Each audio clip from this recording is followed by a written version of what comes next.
Now we're going to go check out the Champions Queue news. All right, guys. So I'm not gonna get super into the stuff that I already talked about in like the previous Champions Queue kind of like drama or community discussion, but like there is a new update by Riot, and it's basically just talking about the future of Champions Queue because, as you guys probably already know, the biggest hot topic for NA and the esports community in NA is that the pro players aren't utilizing Champions Queue to its fullest. Basically, the narrative for the community has just been now that there's no more excuses, right? Like it's like always a new excuse comes out about why NA is falling behind, and now with this whole Champions Queue thing, basically people have just kind of resigned themselves to say pros are really lazy here. Pros are too lazy compared to other regions, and I think that is probably the biggest asterisk through the whole thing. Is like I do think that pro players are hardworking people for the most part, but we're talking about international competition and how we compare to Europeans, Chinese players, Korean players, etc. I think that people have just kind of always tried to give pro players here the benefit of the doubt. Now that Champions Queue has essentially died, people are just saying that pro players here, they're not taking advantage of the tools that are given to them. And honestly, this is something that is like unique to NA. Like this whole thing was done by Riot, and it was basically like the idea was the foundation for Champions Queue was created by longtime pro players. Like probably like I was a part of a lot of the meetings in season 8 and 9. I'm sure that Bjergsen was a part of a lot of the meetings after. Like this is like something that's been a work in progress for like many years, and obviously I'm like super passionate about Champions Queue because I love playing on a low ping environment. Like I think mechanical skill can really shine through low ping, and it's just so much more fun to play high quality games. But there's some problems with it, so let's see what they're gonna do to fix it, quote unquote, or at least to make it a little bit better. So I'm gonna cut the fluff because I already read this article, and I'm just gonna get straight to the actual like meat of what they're doing. So we just finished Split 2. The winner of Split 1 was Jojo Pyun. The winner of Split 2 was Dokla. And Champions Queue is broken up into splits so that everyone has a chance of competing in like these short-term bursts of Champions Queue, kind of like competition. And at the end, all of your rankings throughout all the different splits are calculated, and you're given a prize based on like a pretty solid amount of money, actually, $400,000 prize pool based on the way that you place through the whole thing. Also, winning each individual split and placing well gives you money. So there's huge monetary incentive to playing already. I've been pretty vocal about it. I think that most pro players, LCS players, that's not really factoring too much into why they're playing because it's not really a huge increase to their salary. I think that Dokla came out and said like it's a big incentive for him, but he's playing in academy, and I should have definitely like clarified that I think that the prize money is important for a lot of people, but not for the starting LCS players because the salaries for LCS players is so high, it's not really going to affect them too much. So what they're changing for Split 3, which is they are actually completely removing the next split. So the next time that you guys are going to be seeing Champions Queue is May 31st, which is about a month and a half from now. The reason why is because they want a healthy, positive behavior with Champions Queue. And I think like it makes sense that Champions Queue wouldn't be up during the off season. And like, we're still in the middle of playoffs. So why does this count as the off season? Well, every team that isn't in playoffs remaining. So there's still 4 teams remaining, right, in playoffs. So that means 6 are out. All 6 of those teams, they have now started their offseason between the splits. And that could mean so many things. They could be doing roster changes. Pro players who are trying to find and scout new teammates, or who are themselves being kicked off and looking for a new job. Like that's a good reason why they wouldn't be able to play. Maybe there's imports who came here from Korea or Europe or wherever, and during this offseason, they're going to go back home and hang out with their friends, or they're going to go back home and, go back to their family house, play solo queue back in their native country. Like there's so many reasons why you wouldn't be able to play and why Champions Queue would be dead at this exact timing. So I think it's fine that they're doing this.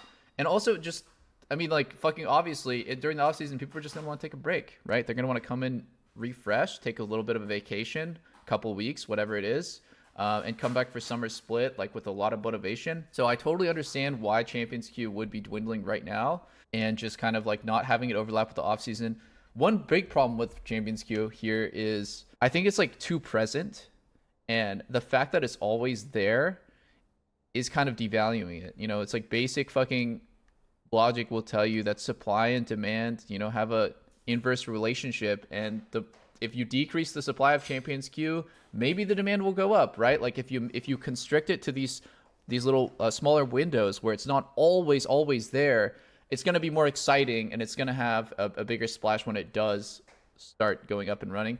So I'm like really excited to play Champions Queue, and having to wait a month and a half. You already know I'm going to make it a really big stream event that, you know, I'm coming back, like big long streams when Champions Queue comes back, because this is like the best content that I could possibly make on my Twitch channel. Like right now, Champions Queue is like, along with co-streaming LCS, is like goated content. And I'm a huge fan of playing it, but I understand why they, you know, unfortunately they would need to like take it offline for a couple months. So yeah, I think this is a double-edged sword, obviously, but good intentions. New MMR system. We hear the pro players calling for more. Okay, so this is just kind of like the way that Champions Queue has been working for a while. There is no MMR system. It's completely random, and that's just creating really mismatched games. I've played in games where one team has like 4 or 5 LCS players and the other team has none. Obviously, it's just completely up to RNG, right? Most of the time, it's going to be a decent split, and sometimes it's just going to make no sense. You're going to have like 5 top 10 players within the ladder playing against like 5 bottom ranking players, and it just creates, you know, MMR is obviously going to make Champions Queue feel more sophisticated, like they said. It's going to make the games more high quality. And it's going to feel more fair for the rankings, because right now the rankings is basically just who can grind the hardest with the lowest queue times. Obviously with a decent win rate, but like it's definitely unfair, because without MMR, even at a 50% win rate, you're steadily climbing rating. They said, we think the MMR system is going to increase average queue time. However, we've also heard feedback that players are okay with higher queue times if it means higher match quality.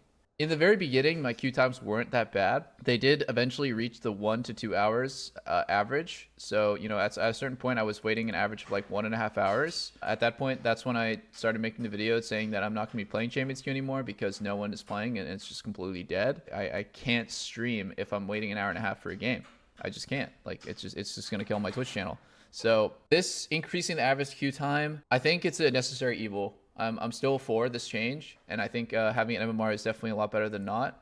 And having a slightly higher average queue time is okay. It just depends, right? If it's like 30 extra minutes, I'm gonna fucking explode. But I'm gonna give them the benefit of the doubt that they're gonna work on that. This one I didn't really understand too much. Limited players and role disparity. Okay, so this is when they talked about how in the beginning they allowed a lot of people into Champions Queue, and they had to pull back. So they increased the requirement from masters to grandmasters. That cut a few people back. They want to make it more selective, and match quality was a concern. I agree. Yes, definitely want high match quality. In this one, I'm not the biggest fan of the way they're approaching this. Personally, I do think that Champions Queue should be a little bit more accessible, and the MMR system is going to suss everybody out.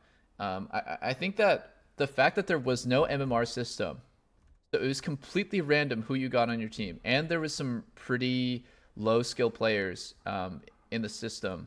Those two things combined made a pretty big problem.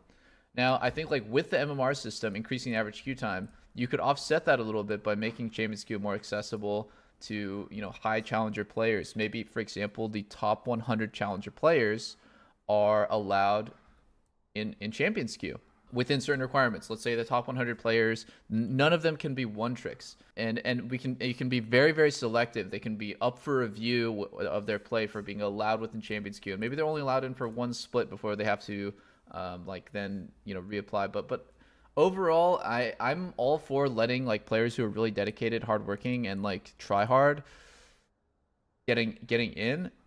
And MMR system should like sort them out. If they're not very good, they should be low rating, right? And they should only play amongst each other and not with the actual good players. But, you know, that's just my personal take. I would just like there to be more games. And yeah, playing Champions Queue is a big opportunity for a lot of people. I think this is how you're gonna like put yourself on the radar as a player. So I'm a little bit less of an elitist when it comes to like who's allowed in. This one is pretty interesting. I didn't even know this was a problem. I think you have to know first off, the difference between opt-in and opt-out. The way the Champions Queue works right now is you queue up, you get into a Discord channel. The Discord bot puts you then into your team's voice channel. If you don't want to communicate with your team, you have to actually deafen yourself or just leave. That's opt-out. You're automatically in and you have to opt out. They're changing this to the inverse, where you opt in and there is no forced, you're not forced into the voice channel immediately, but the channel is still created and you have the option of joining. I didn't really understand that this friction was actually like a real thing. I did read Danny's thing where he's like, oh, the pressure of communicating with my team is a lot, but I'm not willing to die on any hill here. Like, I don't think that this is really a big deal either way. I think most games still will have voice comms. Obviously there's going to be a lot less, but people are feeling pressured. I didn't realize that. Like, I never really felt any pressure. I've had a lot of fun communicating with my teammates, and like, they're people that I've never met before, like I didn't know anything about Pride Stalker. Never talked to a Blaze Olive before. Like, tons of people in Champions Queue. I never Breezy. Like, I've Yukino. There's so many people that I've met that I've become like friendly with, and I just have fucking no idea that there was a friction with this thing. I'm not gonna pretend that I know what's going on in their heads, so I'm fine with this change, and I don't think it'll change that much anyways. Yeah, anyways, I guess at the end of this, I think all these changes are gonna be good for Champions Queue. I definitely want Champions Queue to be in a better spot. Probably the best content that any League of Legends streamer can make. And I personally have just enjoyed it for the competitive aspect of it, that my game quality is a lot higher and that I actually can like play the game how it's meant to be played on a low ping environment. It's also what I'm used to since, I've been playing League for 10 years and most of it's been on scrims or like live matches, and on those you have the same amount of ping as in Champions Queue. So I really like it. I hope that the pro players take it more seriously, because there's a lot of resources that went into this. A lot of resources went into making the system, the bot, the Discord, the management of it. There's a council. I'm sure that they meet pretty frequently talking about how they can tweak Champions Queue, and like, there's also a huge prize pool. $400,000 plus has been invested just into the prize pool. Yeah, I really just like want this thing to succeed, because right now the community is kind of losing hope, and NA work ethic is becoming a huge meme, and I really that just feels really bad.